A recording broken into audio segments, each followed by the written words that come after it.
If you're not getting results, then this video is for you. So what are the common mistakes I see? So the first common mistake, people have no plan or structure. Now, it's very difficult because there's so many different classes out there. There's so many different circuits you can do, metabolic classes. People tell you to do weights, people don't tell you to do weights because you might get bulky, But what you need is a plan and a structure to get you a result. So you need an end goal. So you need something that's structured to get you to that end point. So if you're doing a little bit of this week, a little bit of that next week, you're not moving any closer to your goal. You need to periodize it out to get you the result at the end of the 12, 16 weeks or 6 months or 12 months, wherever it may be. So the second mistake I see people making is their over-reliance and the overkill of cardio. So what they'll do is go, okay, well I'm going to burn 800 calories, I'm going to burn 1,000 calories. Well, that's all well and good, that's great. You're going to burn a good amount of calories, and if you've got your food in a calorie deficit, then of course you're going to drop weight. But what you're not doing there is you're still not going to be building a shape. And that's why I always, in my training for myself or for my clients, will always have an element of resistance training in there or weights, just to make sure that I'm building a shape, I'm building a body, I'm giving that tone that they require or they want.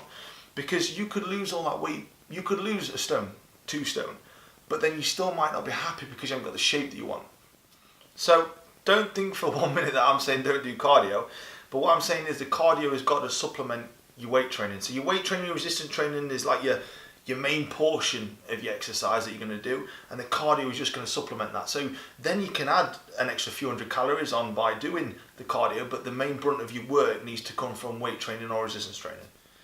So the third mistake that I see people doing far too often is Monday to Friday they'll keep their diet really clean, they'll keep their diet really good, it'll be a lot lower in calories, and then what they'll try and go and do is on Saturday and Sunday go, right, I've done amazing Monday to Friday, so on Saturday, Sunday I'm going to have massive blowouts, and they might eat 4,000, 5,000 calories on Saturday, Sunday. Well, you've got to think of it this way.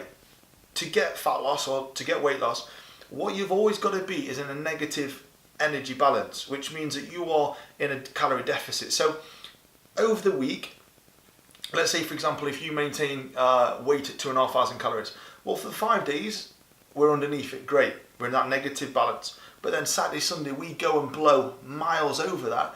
By the end of the week, when we look at that plan, we are well over then, and we're actually probably in a calorie surplus, so we're not going to lose weight at all. So what I would focus on doing is Monday to Friday, I would slightly increase your calories, so it's a lot more sustainable, so you don't feel so restricted. And on Saturday, Sunday, I would give yourself a cheat meal, but don't use it as a refeed or a 2-day full-out binge.